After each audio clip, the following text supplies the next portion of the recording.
नमस्कार बच्चों। तो कैसे हैं आप लोग? मैं आचार्य हजारी प्रसाद द्विवेदी हूँ। सुना है आप मेरा जीवन परिचय ढूंढ रहे हैं, तो आपको कहीं जाने की जरूरत नहीं है।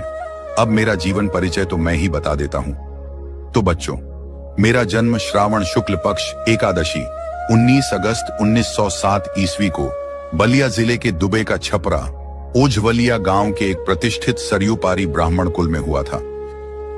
मेरे पिता का नाम अनमोल द्विवेदी था। मेरी माता ज्योतिषमती भी प्रसिद्ध पंडित कुल की कन्या थी। इस तरह मेरा बालक जीवन में संस्कृत और ज्योतिष की शिक्षा उत्तराधिकार में प्राप्त हुई। सन 1930 ईस्वी में मैंने काशी हिंदू विश्वविद्यालय से ज्योतिषाचार्य की उपाधि प्राप्त की। मेरी प्रतिभा का विशेष स्फुरण कवि गुरु रवींद्रनाथ की विश्वविख्यात संस्था शांति निकेतन में हुआ, जहां मैं सन 1940 ईस्वी से 1950 ईस्वी तक हिंदी भवन के निदेशक के रूप में रहा। यहीं मेरा विस्तृत स्वाध्याय और सृजन का शिलान्यास हुआ। सन 1949 ईस्वी में लखनऊ विश्वविद्यालय ने मुझे डीजियो लिटजीरो की उपाधि से सम्मानित किया। सन 1950 ईस्वी में मैं काशी हिंदू विश्वविद्यालय के हिंदी विभाग के प्रोफेसर और अध्यक्ष नियुक्त हुआ।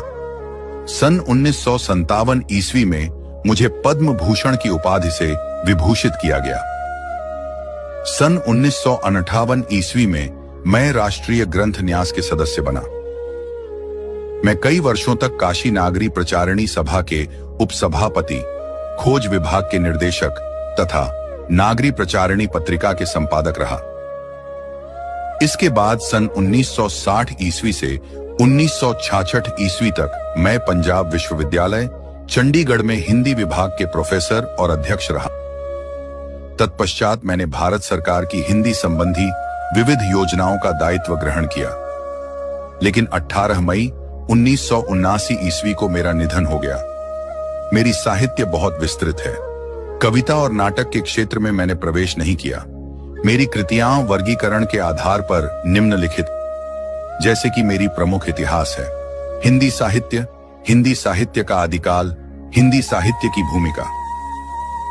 मेरी प्रमुख निबंध संग्रह है अशोक के फूल, कुटज, विचार प्रवाह, विचार और वितर्क, कल्पलता, आलोक पर्व।